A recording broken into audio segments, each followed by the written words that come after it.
Hello. I want to tell you a story that happened to me a few years ago. I went into the forest to pick berries, and since I didn't know the area very well, I got lost. I emerged from the woods when it was already quite dark at some kind of site near a railway. There were 4 small, unremarkable houses there with no lights on.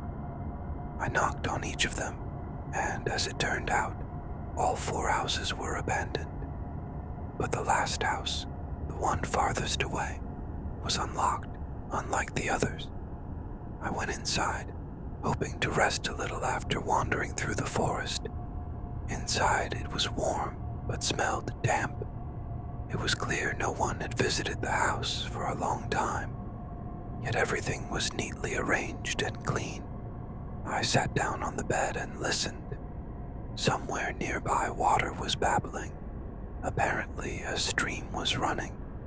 The moon appeared in the only window. It was already late, so I decided to spend the night in this warm place until morning. I lay down on the bed and quickly fell asleep. I don't know how long I slept, but I woke up with a strong urge to go to the window. My legs moved on their own. The sound of the stream in my ears had grown louder than before. I looked out the window and froze. In the moonlight, about 30 meters from the house, directly opposite the window, stood the silhouette of a large creature. The sound of water in my ears became even louder. The silhouette didn't move. It stood silently, staring at me. I don't know how long this lasted, but suddenly the thing shook its head and slowly, heavily, walked toward the forest. A wild weakness came over me. Cold sweat ran down my body and my hands began to shake violently. I felt terribly ill. Such a wave of exhaustion hit me that I barely made it back to the bed before collapsing unconscious.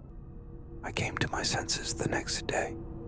The sun was at its zenith. It was clearly noon, but I didn't feel rested after sleep. On the contrary, I felt even sleepier, with a horrible, anxious feeling inside. Summoning my strength, I went outside. Strangely enough, I could no longer hear the babbling of the stream. I left that cursed place, and though it was hard to walk, after some time I finally reached a road and got a ride back home. I don't know what it was, but I feel like this creature hypnotized me and drained part of my energy. Thoughts of death and suicide swirled in my mind for several days afterward. If it was a human at all, it must have been huge, 3 meters tall or even more.